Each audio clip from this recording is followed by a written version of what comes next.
Chapter 10 Forbidden Responses. Dude, I'm telling you, it's all anyone can talk about. Everyone thinks you're becoming a scythe to take revenge on the school. On a mild day in March, on one of the rare afternoons that Scythe Friday allowed Rowan downtime, Rowan had gone to visit his friend, Tiger, who had not splatted once in the past 3 months. Now they shot hoops at a park just a few blocks away from Rowan's home, where he wasn't allowed to visit, and might not have been if he ever were allowed. Rowan threw Tiger the ball. That's not why I accepted the apprenticeship. I know that, and you know that, but people will believe whatever they want to believe. He grinned. Suddenly I got all sorts of game because I'm your friend. They think I can get them access to your ring. Immunity talks, death walks. The thought of Tiger playing intercessor on his behalf almost made Rowan laugh. He could see Tiger milking that for all it was worth, probably charging people for the service. Rowan stole the ball and took a shot. He hadn't played since before moving in with the scythe, but he found his arm, if not his aim. He was stronger than ever and had endless stamina, all thanks to his Bokator training. So, when you get your ring, you are going to give me immunity, right?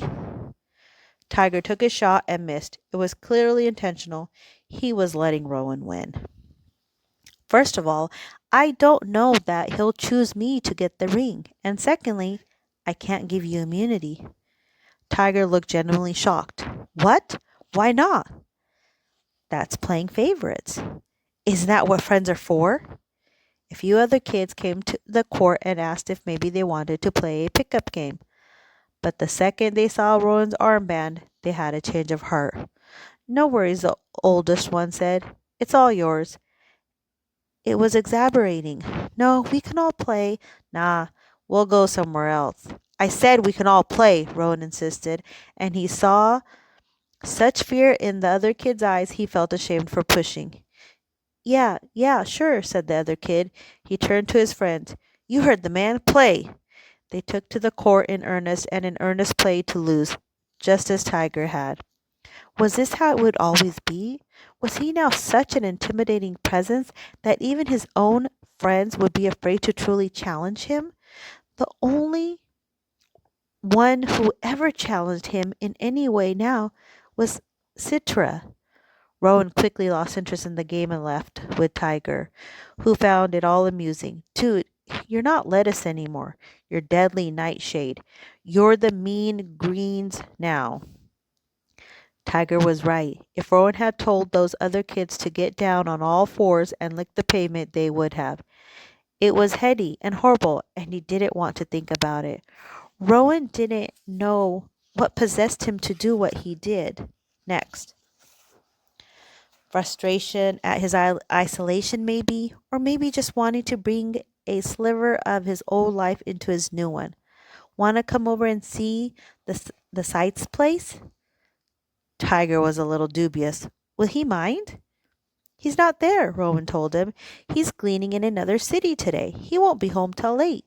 He knew that the Scythe Faraday would blow a brainstem if he found out Rowan had someone over. It made the desire to do it even more enticing. He had been so good, so obedient, it was about time he did something that he wanted to do. When they arrived, the house was empty. Citra, who also was granted a free afternoon by Scythe Faraday, was out. He had wanted Tiger to meet her, but then thought, what if they happen to like each other? What if Tiger charms her? He always had a way with girls. He had even convinced a girl to splat with him once, just so he could say, girls fall for me, literally. It'll be like Romeo and Juliet, he had told her, except we get to come back. Needless to say, the girl's parents were livid, and after she was revived, they forbade her to see Tiger ever again. Tiger shrugged it off. What can I say? Her life is a tale told by idiots, which Rowan believed was a very bad Shakespeare misquote. The thought of Citra falling for Tiger, even just figuratively, made Rowan a bit nauseated. This is it, Tiger said as he looked around the place. It's just a house. What did you expect? A secret underground lair? Actually, yeah, or something like it. I mean, look at this furniture. I can't believe he makes you live in this hellhole. It's not so bad. Come on, I'll show you something cool. He took Tiger to the weapons den, which, as expected, Tiger found truly impressive. This is so edge. I've never seen so many knives. And are those guns? I've only seen pictures. He took a pistol off the wall and looked in the barrel. Don't do that. Calm down. I'm a splatter, not a blaster. Rowan took it away from him anyway, and in the time it took to put it back on the wall, Tiger had taken down a machete and was swishing it through the air. Think I could borrow this? Absolutely not. Come on, he's got so many. He'll never miss it. Tiger, Roy knew, was the very definitive of bad idea. That had always been part of the fun being his friend. But now that was a major liability. Ron grabbed Tiger's arm, kicked him behind the knee to buckle his leg, and spun him to the ground, all in a single bullcutter move. Then he held Tiger's arm at an unnatural angle with just enough leverage for it to hurt. What the hell? Tiger said through gritted teeth. Drop the machete now. Tiger did, and just then they heard the front door being opened. Ron let go. Be quiet, he said in a power whisper. He peeked out the door, but couldn't see who had come in. Stay here, he told Tiger. Then he slipped out to find Citra closing the front door behind her. She must have been running because she wore a workout outfit that was much more revealing than Rowan needed at that moment. It drained far too much blood from his brain, so he focused on on her apprentice armband to remind himself that hormonal responses were strictly forbidden. Citra looked up and gave him an obligatory greeting. Hey, Rowan. Hey. Something wrong? No.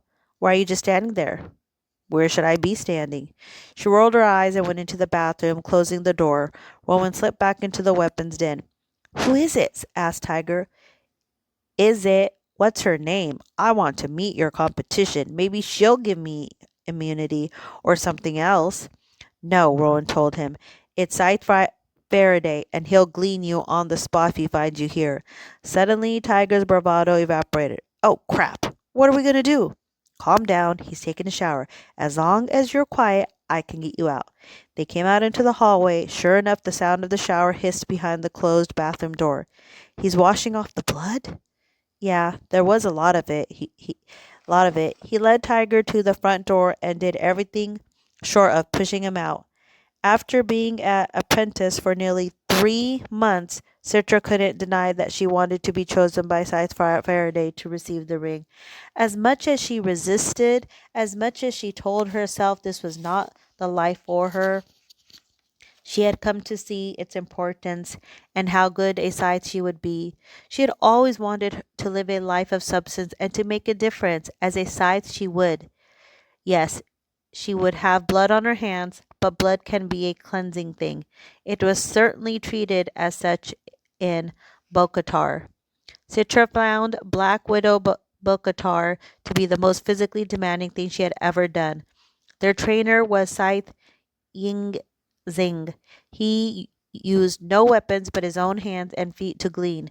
He had taken a vow of silence. It seemed every scythe had surrendered something of themselves, not because they had to, but because they chose to, as a way to pay for the lives they took. What would you give up? Rowan once asked Citra. The question made her uncomfortable. If I become a scythe, I'm giving up my life, aren't I? I think that's enough.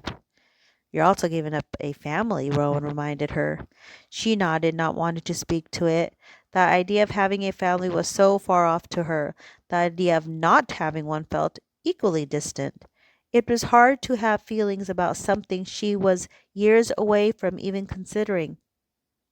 Besides, such things had to be kept far from her mind during Bokatar. One's mind had to be clear. Citra had never taken any sort of martial art before. She had always been a non contact sport kind of girl track, swimming, tennis, any sport that had a clear lane, line, or net between her and her opponent. Bokatar was the antithesis of that. Hand to hand, body to body combat.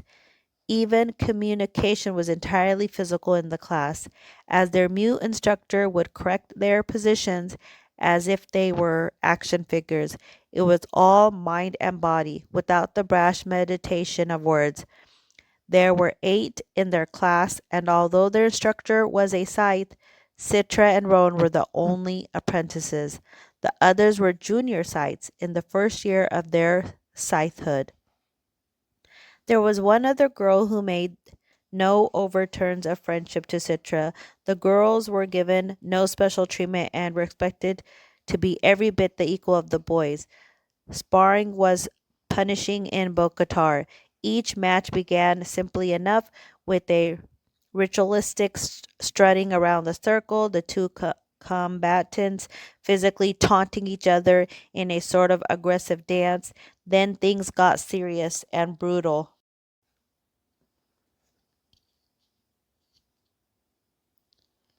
All nature of kicks and punches and body slams. Today she sparred against Rowan. He had more finesse to his moves, but she had the advantage of speed. He was stronger, but he was also taller, which was not an asset.